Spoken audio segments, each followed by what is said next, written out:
안녕하세요, 여러분. 만나 뵙게 돼서 너무 반갑습니다. 아니, 근데 이렇게 많은 분이 계실 줄을 정말 몰라가지고 정말 좀 긴장이 많이 되는데 좀 최선을 다해서 해보겠습니다. 저는 김성호라고 하고요. 오늘 여러분들께 그 AI를 통한 이미지 생성과 그 활용에 대해서 좀 이야기를 드려보려고 합니다. 오늘 순서는 AI의 등장을 두고 나뉘는 여러 가지 관점이 있을 것 같아요. 그러면서 그 속에서 우리가 어떤 자세를 좀 취하고 어떻게 하면 좋을지에 대해서 조금 생각을 해보는 시간, 그리고 생성형 AI의 대표 주자인 스테이블 디퓨전에 대해서 조금 간략하게 알아보고 이 스테이블 디퓨전을 통해서 어떻게 AI 이미지를 제작을 하는지, 그리고 마지막으로 이렇게 제작한 이미지를 어떻게 실무에서 적용을 하고 있는지에 대해서 좀 말씀을 드리도록 하겠습니다. 먼저 제 소개를 하겠습니다. 저는 현재 퍼니플럭스라는 애니메이션 제작사에서 유아동들을 위한 애니메이션 시나리오랑 그리고 AI를 통해서 그 뉴미디어 콘텐츠를 제작을 하고 있고요. 또 퍼니툰이라는 회사에서 마찬가지로 AI를 통해서 웹툰 제작을 하고 있습니다. 저는 원래 이렇게 유아동 애니메이션을 그 프로젝트를 기획하고 또 시나리오를 쓰는 작가 포지션에서 일을 했었어요. 시나리오 작가 포지션에서. 근데 이제 아시다시피 이제 애니메이션을 제작한다는 게 정말 수많은 사람의 협업으로 이제 완성이 되는 거잖아요. 그러다 보니까 뭐 시나리오 자체만으로는 컨텐츠로서 성립이 될 수가 없고, 누군가 시나리오를 바탕으로 디자인을 해줘야 되고, 또 그 디자인된 거를 3D로 만들어줘야 되고, 그걸 또 움직이게 해줘야 되고, 목소리까지 넣어줘야 이제 비로소 완전한 애니메이션이 완성이 되는 거잖아요. 그러다 보니까 뭔가 항상 그런 좀 아쉬움이 있었어요. 내가 기획부터 제작까지 전반적으로 내 힘으로 뭔가 만들 수 있는 좀 그런 게 가능했으면 좋겠다, 이런 좀 아쉬움이 있었던 것 같아요. 근데 그러던 차에 이제 AI라는 것이 등장을 하고 이게 어떻게 보면 좀 부족한 부분들을 많이 채울 수 있겠다, 이런 생각을 좀 했고, 그래서 자연스럽게 AI 쪽으로 넘어와서 지금 저도 뭐 대단하지 않지만 좀 배우면서 많이 시도를 해보면서 조금 뉴미디어 콘텐츠라든지 웹툰에 접목을 하고 있습니다. 요거 같은 경우에 이제 제작하고 있는 웹툰이고요. 그럼 이제 본격적으로 오늘 이야기 진행을 해볼 건데요. 요즘 정말 어디서나 막 AI가 난리잖아요. 뭐만 하면 다 AI 이름 붙이고. 근데 뭐 AI 욕을 두고서 되게 여러 가지 관점들이 나뉘는 것 같아요. AI는 막 엄청난 혁신이다, 이렇게 말씀하시면서 막 인간들은 쓸모가 없다, 다 이제 AI의 노예가 될 것이다, 이렇게 막 비관적으로 얘기하시는 분들도 계시고. 네. 잭이요? 네. 잠깐만요, 죄송해요. 스테레오가 안 돼가지고. 잠깐만요. 치워드릴게요. 잠깐만요. 죄송해요. 네.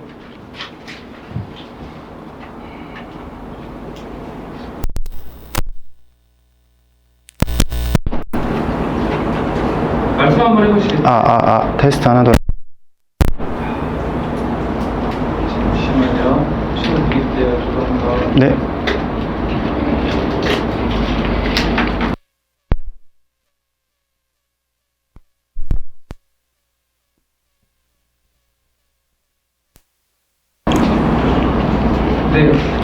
네, 시작하세요. 네, 다시 이어가겠습니다. 막 AI에 대해서 그렇게 비관적으로 얘기하시는 분들도 계실 거고, 또 암만 그래도 AI는 인간을 뛰어넘을 수 없는 한계가 분명히 존재한다, 이렇게 선을 긋는 분도 계실 거고, 또 어떤 분들은 뭐 AI 대단하다고는 하는데 뭐 그게 뭐 그 정도인가? 이렇게 약간 별로 크게 현실에서 체감이 안 되시는 분들도 계실 것 같아요. 여러분들은 AI 어떻게 생각하시나요? 이렇게 질문하는 걸 별로 안 좋아하시죠? 저도 그 마음 잘 압니다. 계속 진행할게요. 예를 하나 들어볼 수 있을 것 같아요. 보통 웹툰을 기준으로, 한 프로젝트를 기준으로 저희 회사에서는 보통 5명 그리고 7명이 이렇게 한 팀으로 구성이 되는데요. 물론 이건 저희 회사 얘기지만 다른 아마 회사들도 비슷한 사정으로 알고 있어요. 그런데 이제 AI가 도입되고 나서는 이 인원이 한 프로젝트에 2명, 뭐 많아봤자 3명? 그 정도로 정말 확 줄어들었거든요. 그러니까 이 AI가 능히 사람 한 5명분, 4, 5명분의 일을 한 번에 쳐낼 수 있다는 거죠. 또 그렇게 보면 이 AI가 되게 파급력이 어마어마하다 이렇게 볼 수 있을 것 같아요. 그런데 그렇다고 또 AI가 완벽하냐? 또 그렇지 않거든요. 만약 그랬으면 뭐 AI로만 지금 콘텐츠를 제작을 하고 있어야 되니까요. 근데 미래에는 어떻게 될지 모르겠지만 아직까지는 분명히 사람이 핸들링 해줘야 되는 부분들이 아직까지 분명히 존재를 하는 부분이 있습니다. 그래서 이게 제 의견을 좀 조심스럽게 말씀을 드리자면 요거거든요. 그러니까 실무에서 AI는 아직까지 좀 도구의 포지션이 강하다 이렇게 말씀을 드릴 수 있을 것 같아요.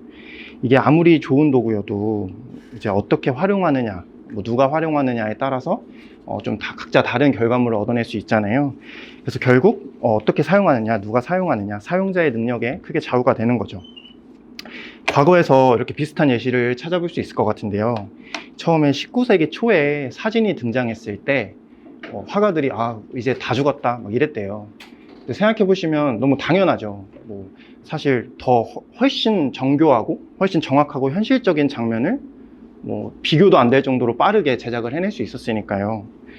근데 그래서 요 사진의 등장이 곧 회화의 시대의 그 종말에 가져올 거다. 뭐 이런 전망들이 되게 많았다고 그래요.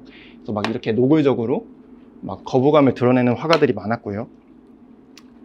근데 우리는 사실 지금 어떻게 되었는지, 결과가 어떻게 되었는지 잘 알고 있죠.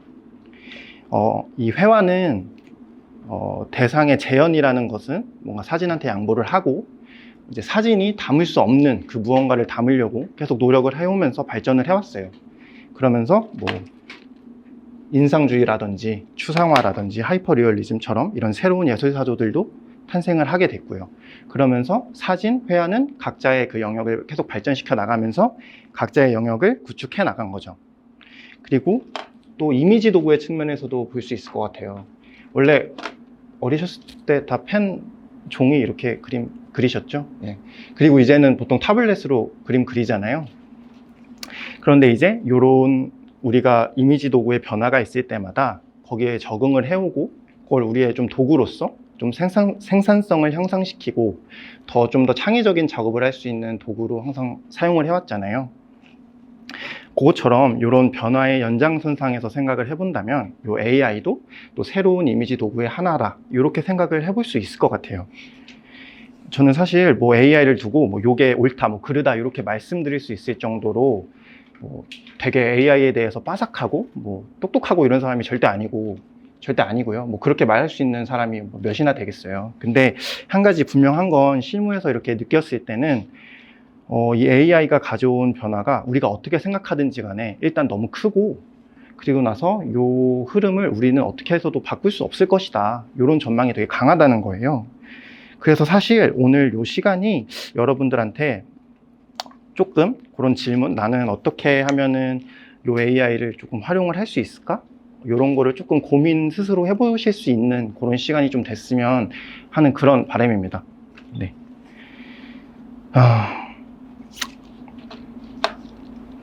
이번에는 실무에서 가장 많이 활용하고 있는 이미지 생성 AI 대표적으로 3가지를 좀 소개를 해드리려고 해요. 순서대로 미드저니, 달리, 스테이블 디퓨전 이렇게 많이 사용을 하는데요. 많이 들어보셨을 거예요. 사용하고 계시는 분들도 계실 거고. 첫 번째로 미드저니는 뭐 시네마틱 이미지라든지 되게 예술적인 이미지를 생성하는 데 되게 특화된 AI예요.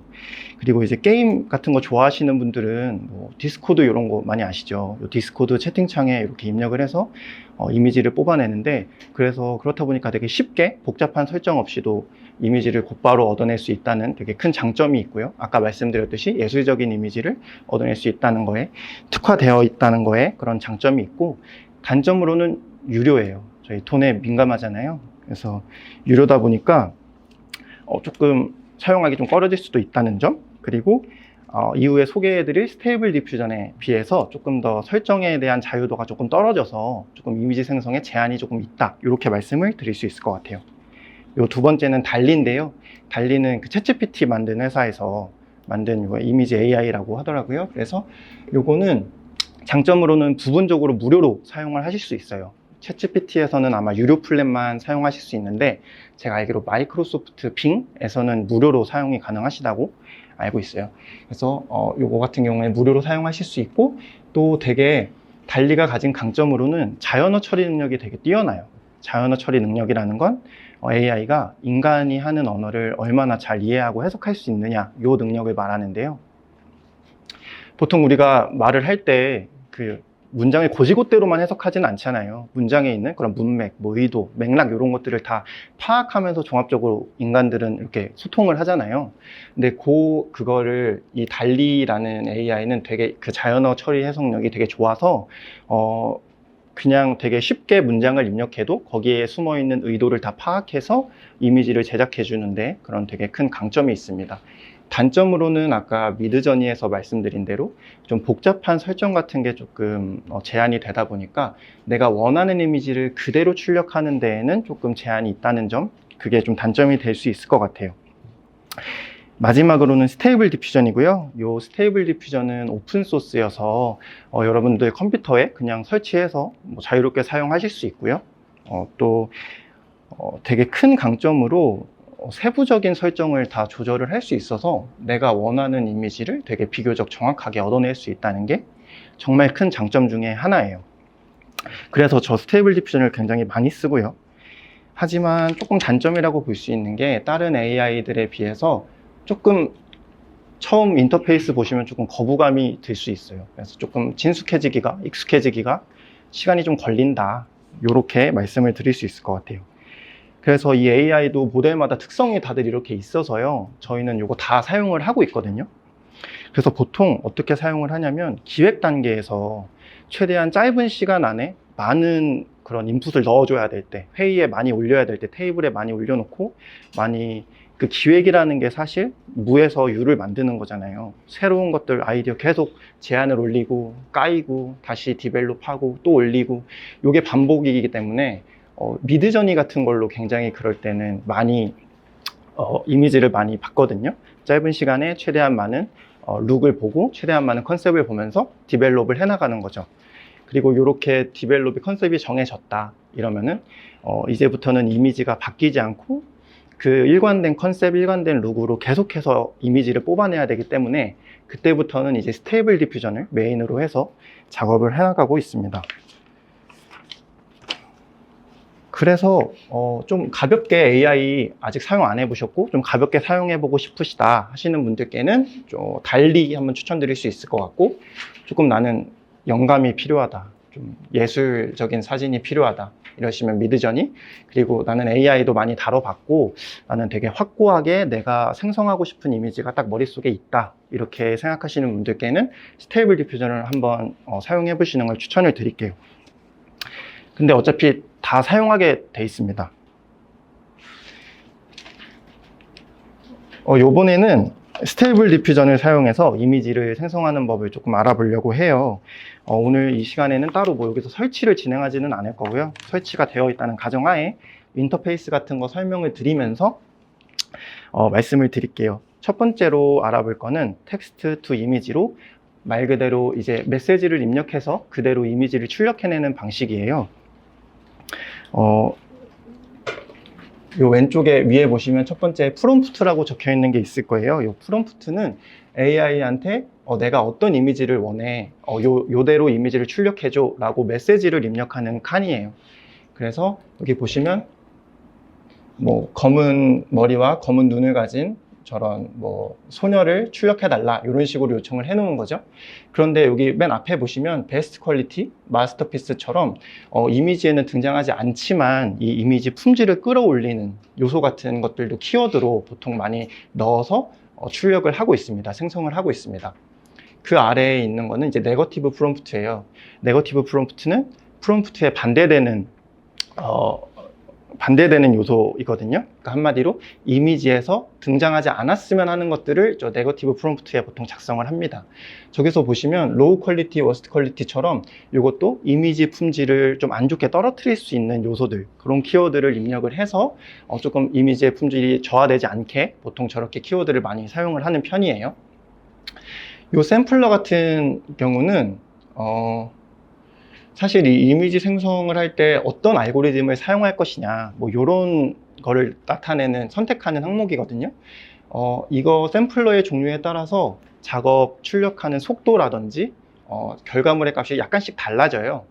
그런데 뭐 이게 좋다, 뭐 이게 안 좋다 이렇게 말씀드릴 수는 없을 것 같고, 내가 원하는 이미지가 뭐 실사냐, 뭐 반실사냐, 뭐 애니메이션이냐, 2D냐, 뭐 이런 형식에 따라서 샘플러의 영향이 다 다르다고 알고 있어요. 그래서 여러 가지 샘플러를 한번 만약에 이걸 사용을 해보신다면 여러 가지 샘플러를 사용해 보시는 걸 추천을 드리고, 저희는 그래도 보통 속도라든지 품질 면에서 어느 정도 보장이 돼 있다 이렇게 평가를 받는 저 샘플러를 많이 사용을 하고 있습니다. 그 밑에 CFG 스케일이 있을 거예요. 이 CFG 스케일 같은 경우는 위에서 작성한 프롬프트를 얼마나 이미지 생성을 할 때 강하게 반영할 거냐를 나타내는 수치예요. 1에서부터 30까지, 최대값 30까지 있고요. 요 CFG 스케일이라는 게 뭐 예를 들어서 프롬프트를 강하게 반영하면 뭐 강할수록 좋은 거 아니냐 이렇게 생각을 하실 수도 있겠지만, 요게 지금 같은 프롬프트인데 CFG 스케일이 1부터 30까지 어떤 변화가 있는지 나타낸 사진이거든요. 1에서는 프롬프트를 뭐 거의 반영하지 않은 정도겠죠. 그리고 한 7 정도 되면은 요런 이미지를 원했구나 이런 게 보이실 거고, 30으로 넘어가면서 일정 부분 넘어가면서 이거 좀 과하다 이렇게 조금 보실 수 있을 거예요.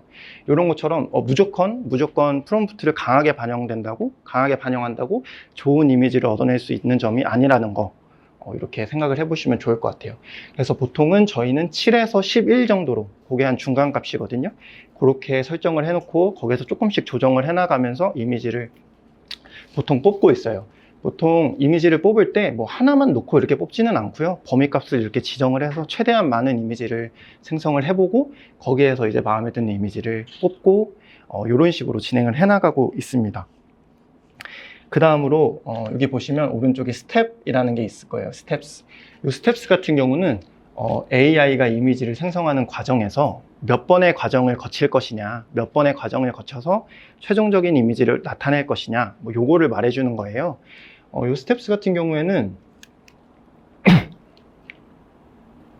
단계가 많을수록 이미지가 정교해지지만 또 그만큼 작업 속도가 정말 많이 증가가 되거든요. 그래서 이것도 마찬가지로 CFG 스케일처럼 물론 이거 수치가 높으면 좋은 거 아니야? 이렇게 생각할 수도 있지만, 꼭 높은 스텝 수가 꼭 좋은 퀄리티의 이미지를 보장하지는 않는다는 거 이렇게 말씀을 드리고, 그래서 보통은 스텝 수를 20에서 50단계 정도로 놓고 저희는 보통 출력을 많이 하고 있어요. 그리고 저기 왼쪽에 보시면 시드 값이라는 게 있어요. 이 시드 값이라는 건 이미지를 생성할 때마다 이미지가 갖는 그런 랜덤한 고유의 그 이름표라고 생각을 하시면 돼요. 그래서 이 시드 값을 알고 계시고 다른 프롬프트라든지 설정 값을 알고 계시면 어떤 컴퓨터에서도 동일한 이미지를 출력을 해내실 수 있습니다. 그렇게 해서 이 프롬프트와 이 설정 값을 가지고 만들어낸 이미지가 이 그림이고요. 잘 나왔는지는 잘 모르겠지만 아무튼 다음 설명하겠습니다. 그 다음으로는 텍스트 투 이미지가 아닌 이미지 투 이미지인데요.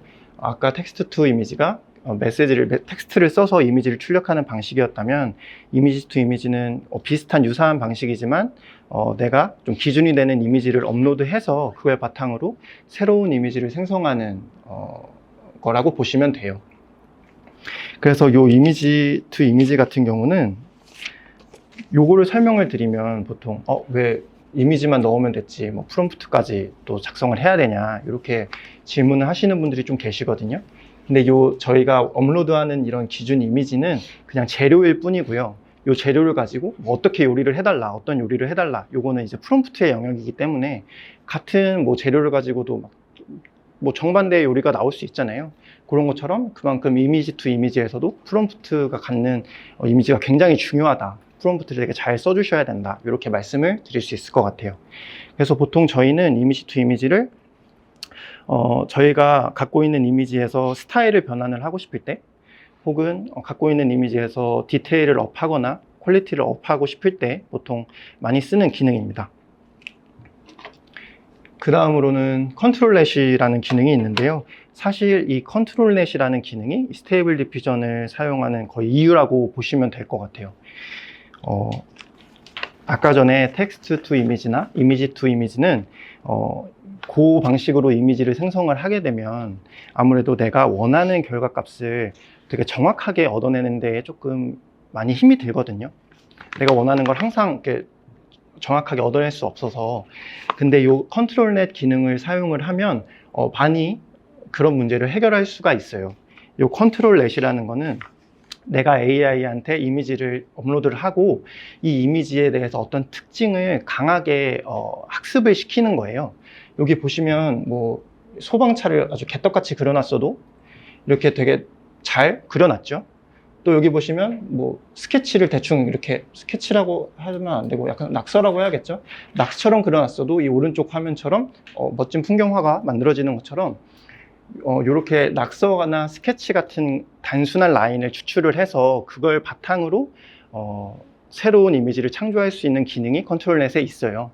그래서 요거는 컨트롤넷에서 스크리블이라는 기능을 사용해서 작업을 한 거고요. 이것 외에도 어떤 대상의 윤곽선을 강하게 인식하는 캐니라는 기능이 있고요. 또 그거 아니고 사람의 골격, 이 뼈를 아예 인식을 해가지고 포즈를 마음대로 바꿀 수 있는 오픈 포즈, 뭐 이런 컨트롤넷 기능도 있어요. 그래서 보통 저희가 사용을 할 때는 뭐 다 사용을 하지만 보통 웹툰 작업할 때 캐릭터가 중심이 되는 그림들이 많다 보니까 오픈 포즈를 많이 사용해서 이 뼈 골격을 수정을 하면서 원하는 포즈의 그 이미지들을 많이 출력을 하고요. 또 때에 따라서 캐니 같은 거는 배경 같은 거에 되게 많이 활용을 하고 있고, 그리고 나서 스크리블 같은 건 기획할 때 어떤 이미지를 그냥 처음 창조할 때 많이 활용을 하고 있습니다.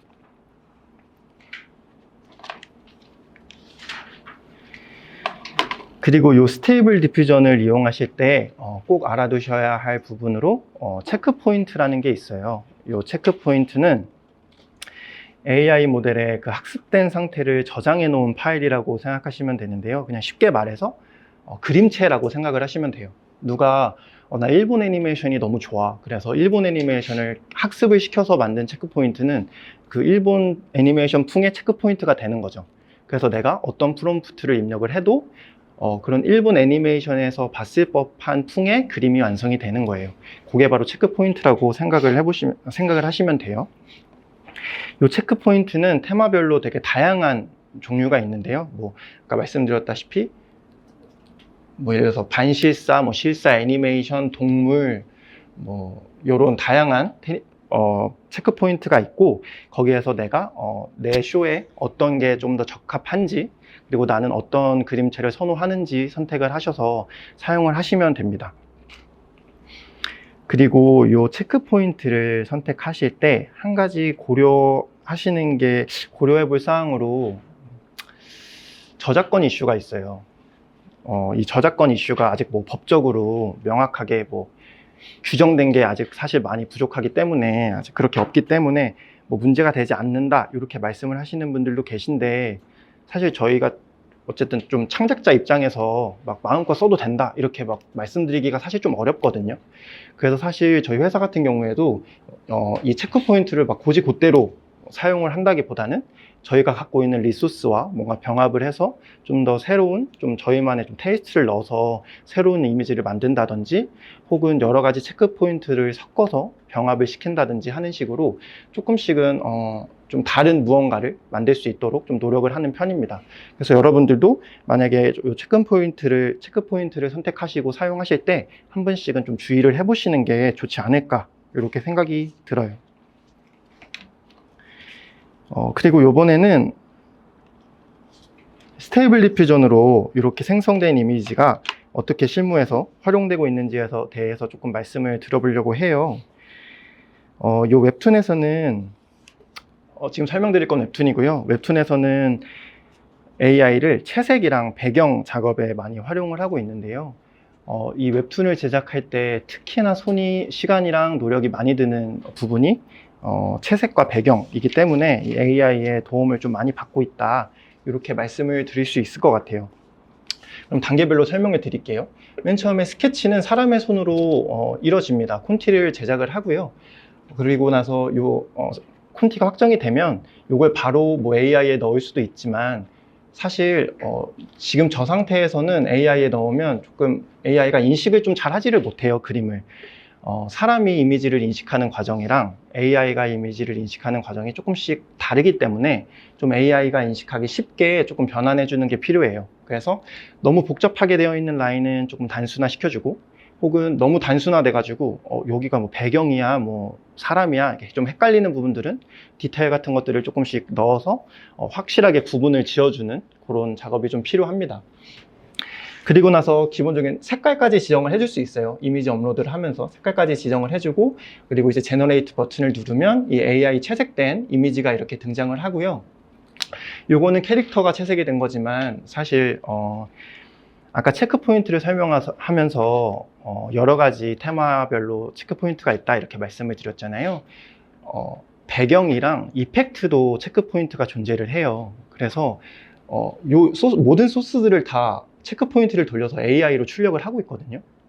그래서 각자의 소스들을 다 취합을 해서 마지막으로 최종적으로 합성을 해서 이런 최종 이미지를 출력을 하게 됩니다.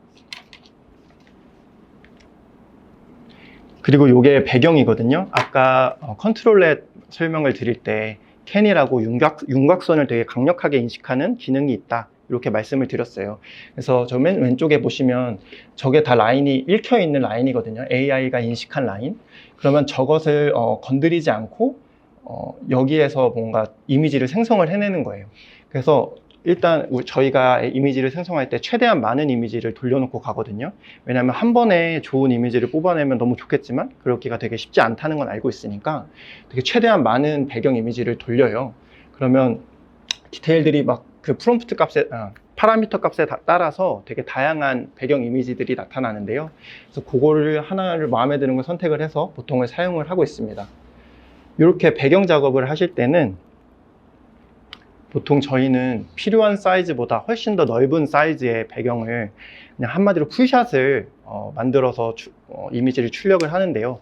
아까 말씀드렸다시피 이미지가 항상 동일하게 나오는 게 아니에요. 항상 다 다르게 나오기 때문에 내가 필요한 건 예를 들어 창문이 조그만하게 걸치는 정도라고 하더라도 다음에 또 이 방이 쓰일 수 있으니까 최대한 많은 넓은 화각으로 배경 소스를 뽑아 놓으면 다음에도 활용할 수 있기 때문에 일관된 디자인으로 이렇게 많이 활용을 하는 편입니다. 근데 이렇게 AI를 실무에서 적용을 하고 있지만 또 부정적인 사례가 없는 게 아니거든요. 이건 넘어가겠습니다. 예. 부정적인 사례가 없는 건 아니거든요. 첫 번째 사례로는 AI가 손가락이라든지 발가락 같은 신체 말단 부분을 잘 인식하지 못한다는 조금 오류가 있어요. 그거는 학습된 데이터가 아직 부족해서 그럴 수도 있고, 요즘은 많이 좋아졌다고는 하지만 아직까지는 조금 완벽하지는 않은 것 같아요. 첫 번째 맨 왼쪽의 이미지가 저희가 AI에 업로드한 이미지고요. 여기 보시면 잘 보이실지는 모르겠지만 손가락이 6개로 나타난다든지 아니면 형태가 손가락이 아니라 막 일그러져 있다든지 약간 이런 식의 오류가 발생을 해요. 그래서 이런 오류를 수정하기 위해서 어떤 식으로 작업을 보통 많이 하냐면 최대한 이 파라미터 값을 범위를 넓게 지정을 해두고, 그리고 이 라인을 강하게 지정해라 이런 식의 명령을 해두고 최대한 많은 이미지를 뽑습니다.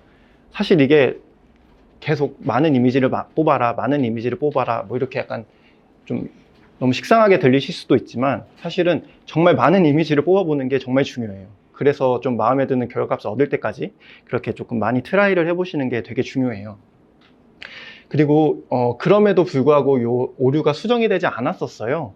그래서 이게 왜 도대체 손가락이 잘 나타나지 않을까 해서 좀 오류를 해결해 보려고 조금 노력을 많이 했었는데, 원래 같은 경우에 저 스케치가 손가락이 저희 그림체는 약간 뭉툭하게 좀 사각형으로 각져 있는 형태였었거든요.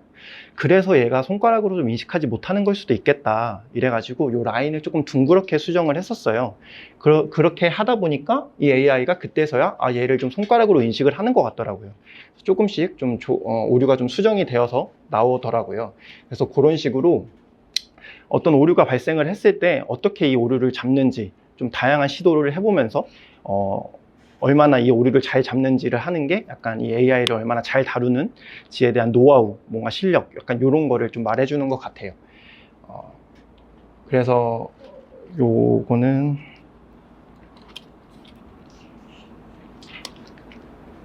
그 다음으로는 아예 예기치 않은 이미지 생성을 하는 경우가 또 있어요.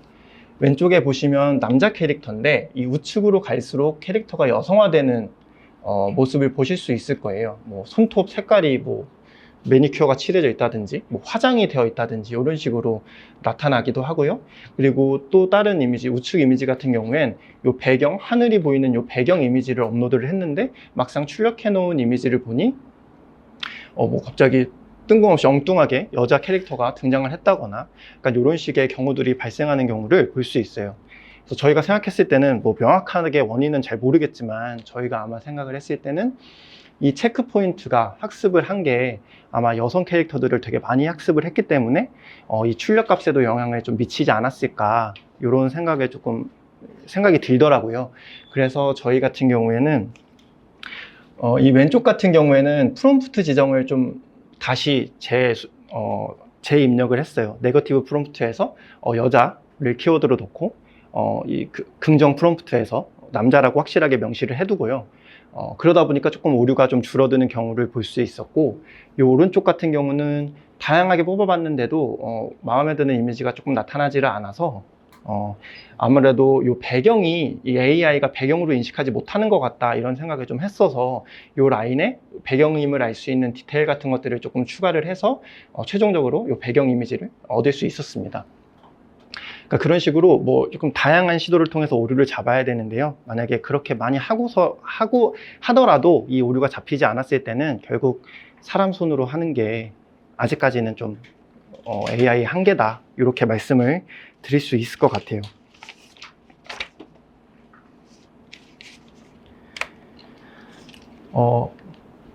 그리고 요거는 스테이블 디퓨전은 아니지만 제가 뉴미디어 컨텐츠 같은 것을 제작을 할 때 그 외에 또 어떤 AI를 활용하고 있는지 조금 설명을 해드리려고 좀 정리를 해왔는데요.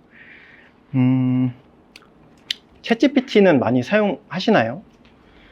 챗GPT를 정말 실무에서 많이 사용을 하는데요. 챗GPT로 기획부터 도움을 많이 받고 있어요. 저 왼쪽 같은 경우는 제가 입력한 메시지인데 저희 애니메이션 소스를 활용을 해서 새로운 뉴미디어 컨텐츠를 좀 기획을 하고 싶다. 그런데 좀 시간과 노력, 어떤 리소스 같은 것들을 투입하지 않고 그냥 있는 클립만 가지고 좀 만들어낼 수 있는 뉴미디어 컨텐츠가 뭐가 있을까? 너가 좀 기획을 해줘. 이런 식으로 제가 메시지를 남겼어요. 그랬더니 이 오른쪽처럼 기획안을 이렇게 작성을 해줬어요. 이 기획안이 뭐 100% 완벽하고 바로 쓰일 수 있고 이런 거는 아니지만 이 기획에서 처음 시작점, 출발점으로 삼기에는 되게 좋거든요. 그리고 나서 이 챗GPT를 계속해서 괴롭히면서 뭔가 기획을 디벨롭 해나가기에는 정말 좋은 약간 파트너라고 생각을 해요. 그래서 뭔가 기획에 대해서 보완해야 될 점, 이런 것들을 찾기도 정말 좋고 아이디어 같은 것들도 정말 많이 주기 때문에 그래서 저희는 공룡 애니메이션 소스가 있었어요. 그래서 요거를 조금 활용할 수 있는 뉴미디어 컨텐츠는 뭐가 있을까 하고 물었을 때 챗GPT가 에피소드마다 새로운 공룡들이 등장을 하니까 요 공룡들을 아이들한테 좀 소개를 해주는 그런 공룡 백과 같은 컨텐츠를 기획해보면 어떠냐 이런 제안을 줬고 그거 괜찮은 것 같다 이렇게 해서 디벨롭을 해 나가면서 시나리오까지 1분짜리 시나리오까지 챗GPT한테 맡겨서 아예 시나리오까지 뽑아내게 되었습니다. 그리고 나서 이제 제작을 할 때도 챗GPT한테 되게 도움을 많이 받는데요. 아까 제가 스테이블 디퓨전을 얘기를 하면서 프롬프트가 되게 중요하다 이렇게 말씀을 많이 드렸었잖아요. 근데 이 프롬프트 쓰는 걸 되게 어려워하시는 분들이 많거든요. 근데 사실 이 프롬프트도 챗GPT한테 물어보면 되게 상세하게 알려줘요. 내가 어떤 이미지를 그리고 싶은데 프롬프트를 좀 쓰는 걸 잘 모르겠어. 너가 좀 도움이 될 수 있게 효과적인 프롬프트를 좀 작성을 해줘. 이렇게 요청을 했더니 프롬프트와 네거티브 프롬프트까지 이렇게 작성을 해줬고 요거를 이제 바탕으로 출력해낸 결과값들이 다 요런 것들이에요. 우측의 사진 같은 것들이에요. 요게 아무래도 유아동을 대상으로 한 거다 보니까 조금 과장되거나 조금 좀 코믹하거나 익살스러운 분위기의 이미지를 조금 출력하려고 많이 노력을 했고 그래서 요런 결과값을 좀 낼 수 있었습니다.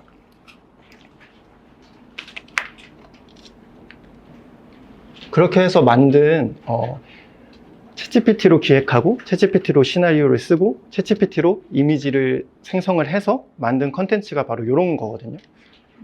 근데 혹시 이거 재생은 이렇게 하면 되는 건가요? 재생이 따로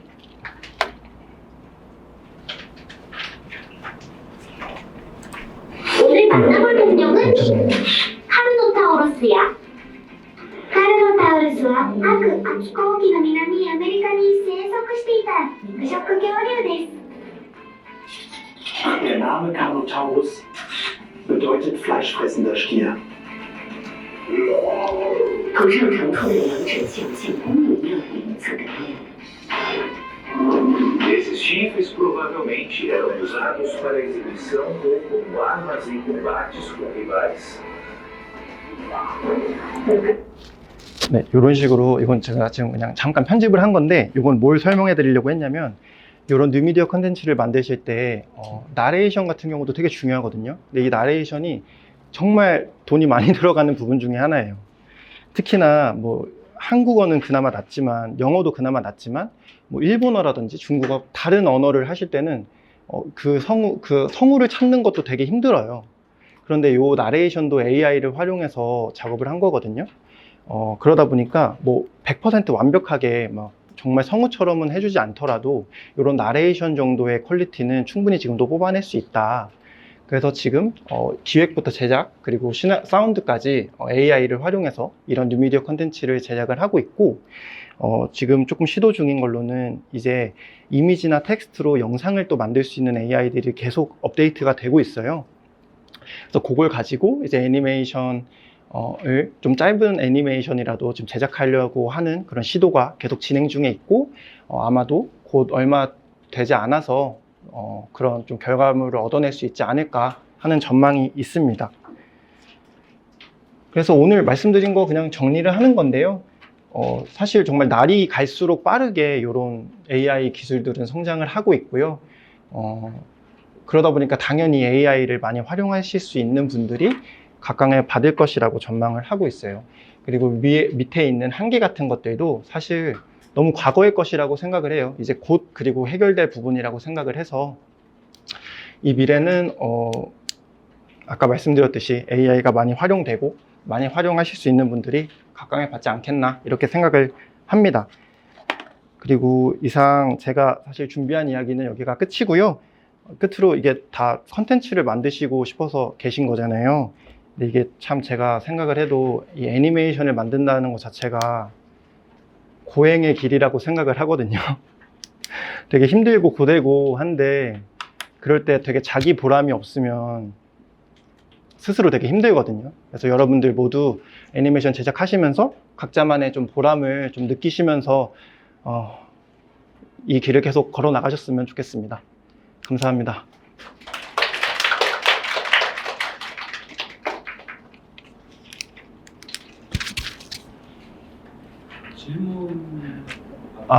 질문 주시면 제가 아는 선에서 답변을 드리겠습니다. 근데 네네.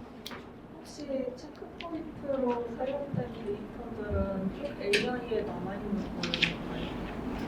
그 AI에 남아있다는 말씀이 어떤 말씀이실까요? 예. AI가 학습하고 그 레퍼런스로 사용되는 걸 제가 아니면 체크 포인트로 한번 쓰고 AI에서 삭제되는 걸까요?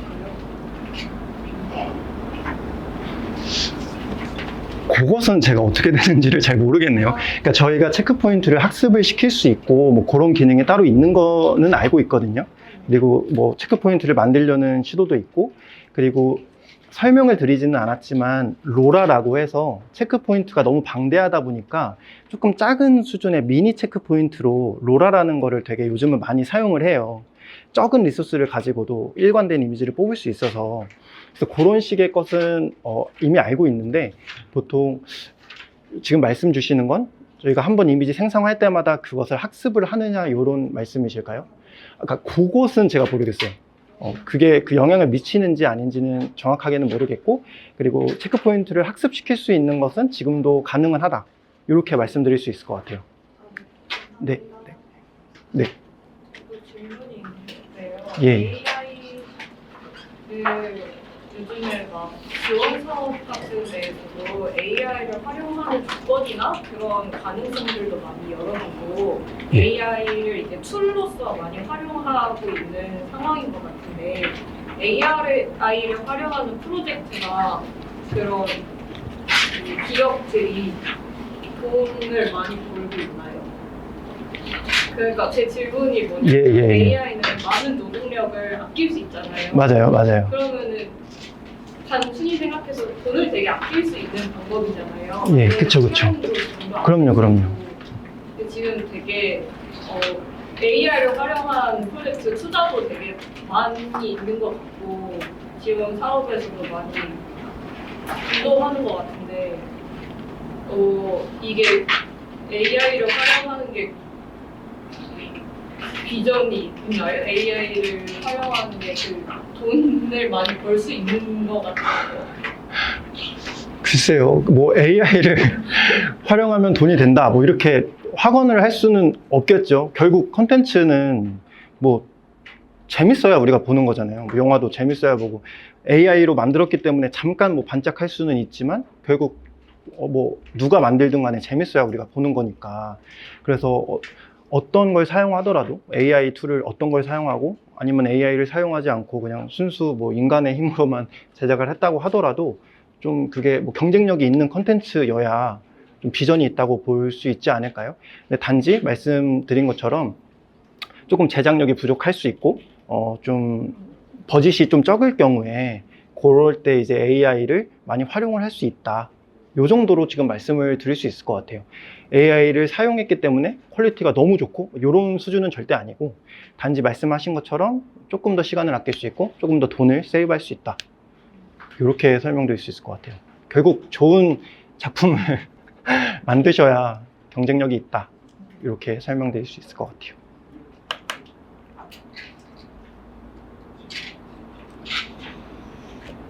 예. 저도 이제 비슷하다 그러면 예. AI로 이제 작업을 하는 예. 아직까지는 좀 프레임별로 일관성이 좀 맞아요. 예, 그럼요. 시간이 필요한 문제일지 아니면 지금도 해결이 가능한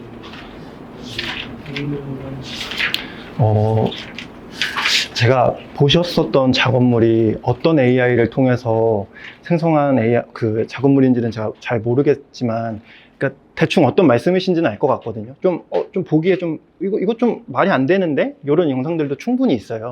근데 요즘 새로 등장한 AI 같은 경우에 보통 뭐, 클링 AI라든지, 뭐, 런어웨이 젠3라는 것이 이제 영상을 만들어주는 AI인데, 그거 같은 경우에 제가 테스트를 해보고 있는데 어떻게 그래도 자연스러운 어느 정도의 이미지를 뽑아내더라고요. 그래서 그거는 이미지를 제가 이렇게 뭐 중간에 삽입할 수도 있고 처음과 끝을 설정해 둘 수도 있고 약간 이래서 요 사이를 메꿔주는 약간 클립 같은 거를 생성을 하거든요. 그래서 그 이미지들이 많으면 많을수록 좀 정확하면 정확할수록 조금 자연스러운 이미지를 뽑아낼 수 있지 않을까? 그리고 시간이 지나면서 그리고 훨씬 더 자연스러운 영상을 만들어낼 수 있지 않을까? 시간 문제인 것 같습니다. 네네.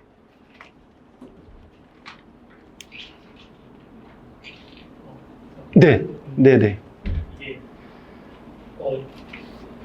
예전에 메타버스 같은 거 예. 이게 대체 산업이 될 거다 이런 식으로 예.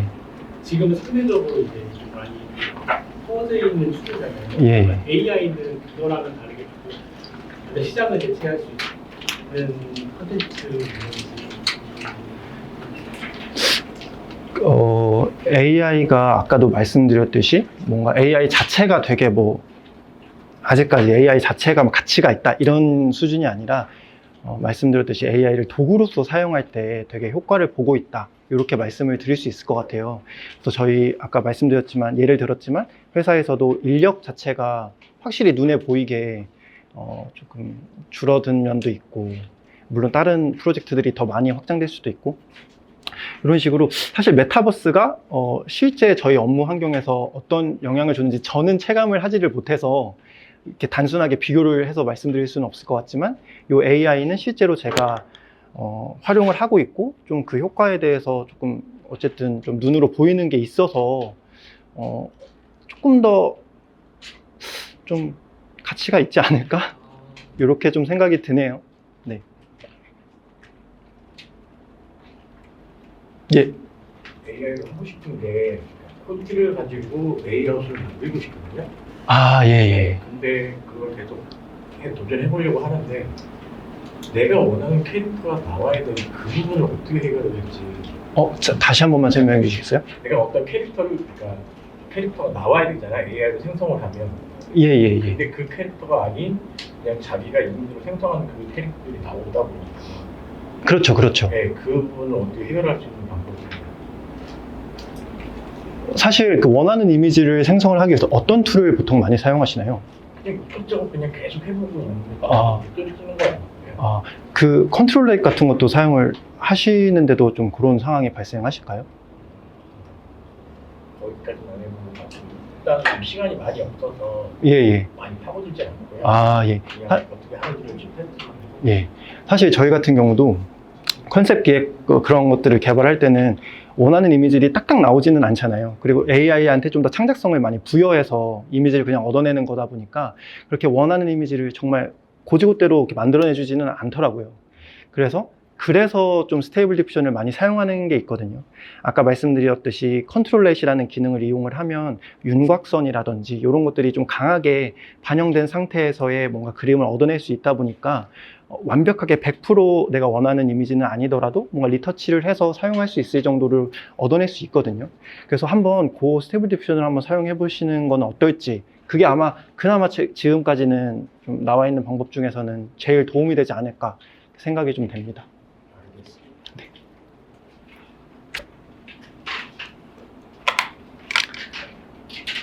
네, 질문 없으시면 마무리하도록 하겠습니다. 감사합니다.